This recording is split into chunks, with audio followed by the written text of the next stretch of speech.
Hello friends! You're on the Last Days channel. Thank you so much for your engagement and support. And so, a review of events for December 20th and 21st. Triple Etna, Castelverde, Libya.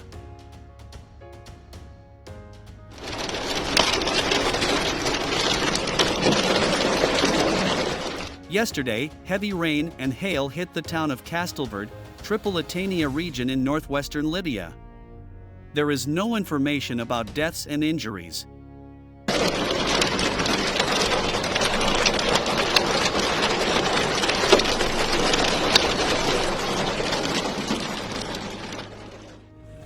El Pedregal, Peru.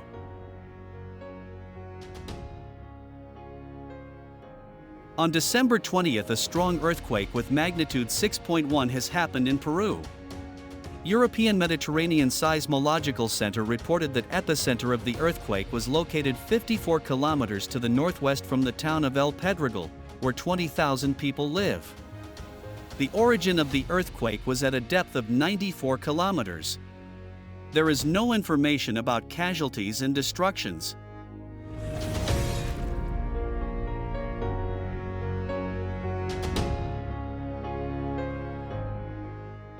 Queensland, Australia.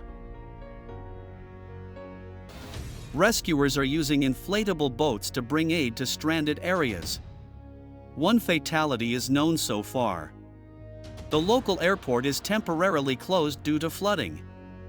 Although hundreds of flights have been cancelled, people are staying in the airport building waiting for the situation to improve. The floodwaters have brought in a lot of debris, which has blocked the water intake at the water treatment plant, and the amount of drinking water is dwindling. It is difficult to predict the duration of the bad weather in the region, but all forces are directed to eliminate the consequences of the disaster. Rescuers help the kangaroo get out of the water and to safety. Residents are asked not to swim sections of roads and streets on their own, as a crocodile warning has been issued.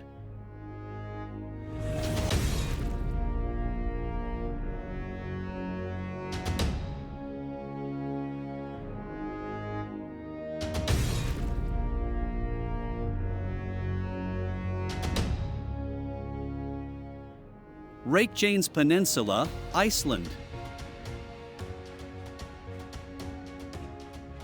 24 hours after a volcano erupted on the Reykjanes Peninsula in Iceland, magma continues to flow out, lighting up the sky in the southwest of the country. According to Iceland's meteorological office, the eruption activity has decreased significantly, but the main concern is gas pollution on the peninsula. The town of Grindavik was evacuated back in November due to the threat of an imminent eruption after strong seismic activity. Since the beginning of October, 24,000 tremors have been recorded on the peninsula, the strongest of which reached a magnitude of 5.2. Volcanologists warn that vapors may soon reach Iceland's capital Reykjavik, which is 42 kilometers northeast of Grindavik, and are already picking up the smell of smoke and ash.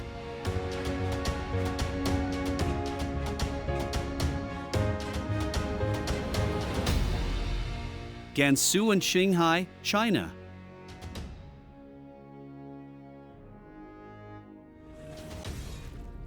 The death toll from China's strongest earthquake in 13 years, which struck northwestern People's Republic of China on Monday evening, continues to rise by the hour.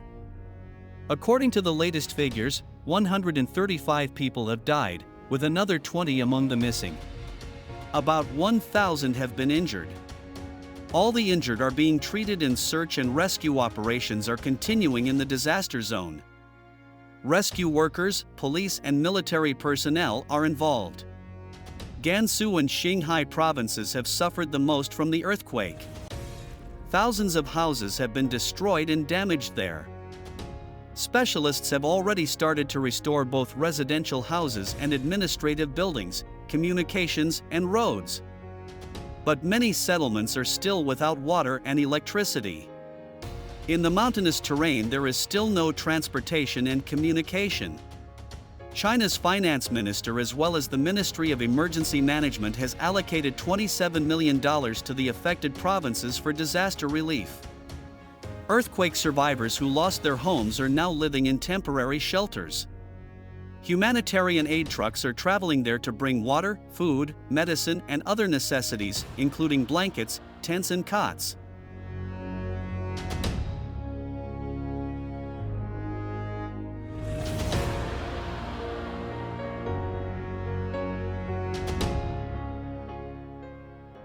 New Delhi, India.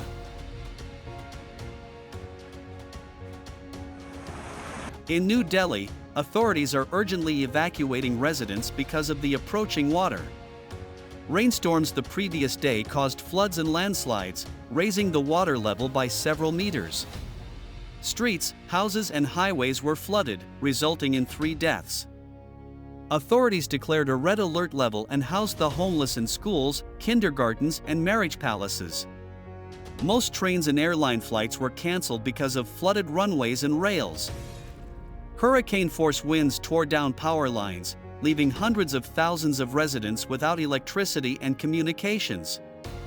Rescuers and volunteers are delivering food, clean drinking water, and basic necessities to residents. Emergency services are conducting search and rescue operations.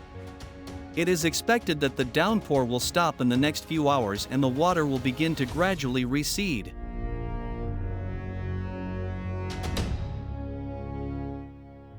Cape Town, South Africa.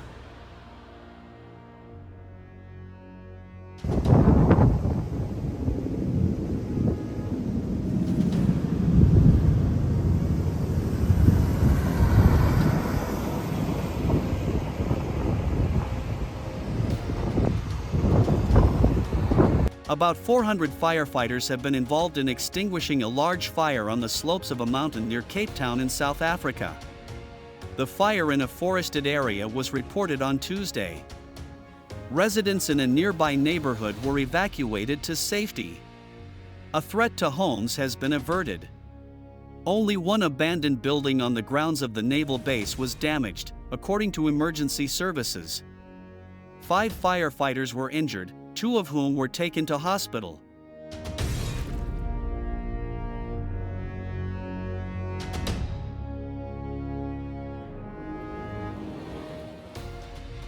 Sakhalin, Russia. Heavy snowfall and icy conditions have brought difficulties to residents of Yuzhno-Sakhalinsk. A powerful cyclone hit the region this morning. City services are working in a reinforced mode. Traffic on some highways is limited. Some school children have been transferred to distance learning due to the weather. Some flights could not land at Yuzhno-Sakhalinsk Airport because of the snowstorm. A strong snowstorm even caught up with fishermen right on the lake.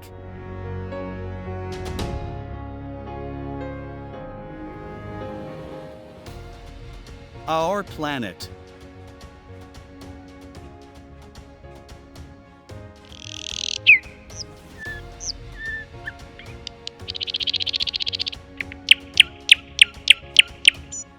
Global climate change brings certain problems for all living things on Earth, and birds are no exception. A study by scientists from Washington State University found that more than half of the bird species in North America are experiencing negative impacts due to climate change. One of the main problems is habitat loss. When the climate changes, vegetation changes, which can lead to the disappearance of certain types of landscapes where certain bird species live. This can lead to a decrease in the number of birds and eventually to their extinction. In addition, climate change can affect the availability of food for birds. For example, if temperatures rise or there is less rainfall, plants will be less productive, affecting the amount of food available for birds. This can lead to starvation and population declines. Another major problem is the changing timing of migrations. Birds rely on precise timing for their migrations in search of better living conditions. But with climate change, the timing of migrations can change, leading to inconsistencies with the distribution of resources in new habitats. Birds are an important part of our ecosystem, and their adaptation to climate change is essential for biodiversity. But with the advent of global climate change, birds are facing new challenges that may negatively affect their survival.